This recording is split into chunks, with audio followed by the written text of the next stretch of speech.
বেশ কয়দিন ধরে মুখের কোনো যত্নই নেওয়া হয় না এত গরমের মধ্যে।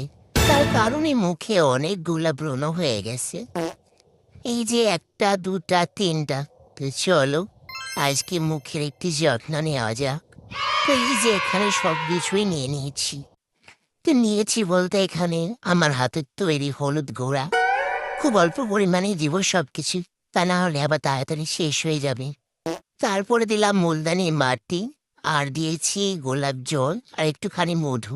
তারপরে আরেকটা জিনিস দিতে হবে, তাই এখন বাটি হাতে চলে গেলাম রান্নাঘরের দিকে। এদিক ওদিক তাকিয়ে খুঁজছি, বাট খুঁজে পাচ্ছি না।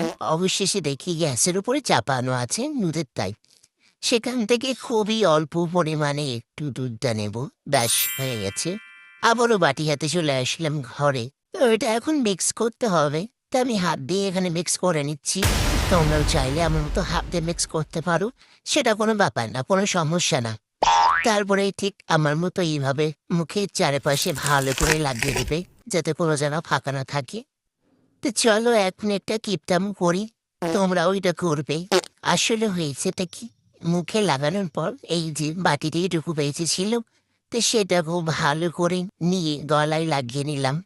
কারণ আমি এইটুকু বাঁচলেও ফেলতে চাই না, সেটাই আমার লস হয়ে যাবে।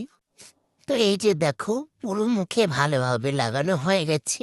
আর কিন্তু বাড়িতে একটু নেই, সব যা ছিল ভালো করে নিয়ে পুরো মুখে গলায় ভরে ভরে লাগিয়ে নিয়েছি। তারপরে এটাকে শুকাতে হবে। তো এই যে মাথার উপর ফ্যান চলছে আর ফ্যানের তলায় দাঁড়িয়ে শুকাচ্ছি, তাও হচ্ছে না, খুব বোরিং লাগছিল।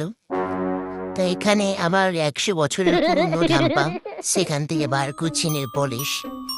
নেল পলিশগুলো দেখে মনে হচ্ছে যে সবই শুকিয়ে গেছে, কিন্তু না, তলায় তলায় যেগুলো পড়ে আছে ওগুলো সবই ঠিক আছে। তারপরে এই কালারটা দেখিয়ে আমার প্রিয় মানুষের কথা মনে পড়লো, তার পছন্দের কালার। তো সেটাকেই পরবো ভাবলাম। তো যেমন ভাবা তেমন কাজ। নেল পলিশ করলাম, তা চকচক করছে না। তো সেই কারণে এই নেল পলিশের জলটাও দিয়ে দিলাম। এটাকে কি বলে আমি জানি না, কিন্তু এটাকে আমি নেল পলিশের জলই বলি। তো তোমরাও আমার মতো ফেস প্যাক শুকানোর জন্য কাজ কাম ফেলে দিয়ে এইভাবে শুয়ে পড়বেন। তারপর আমি তো ঘুমিয়ে গেছিলাম, ঘুমিয়ে উঠে দেখি আমার মুখটা শুকিয়ে গেছে। তো এটাকে আমি এখন রিমুভ করব, তাই জন্য একটা মগে জল নিয়েছি।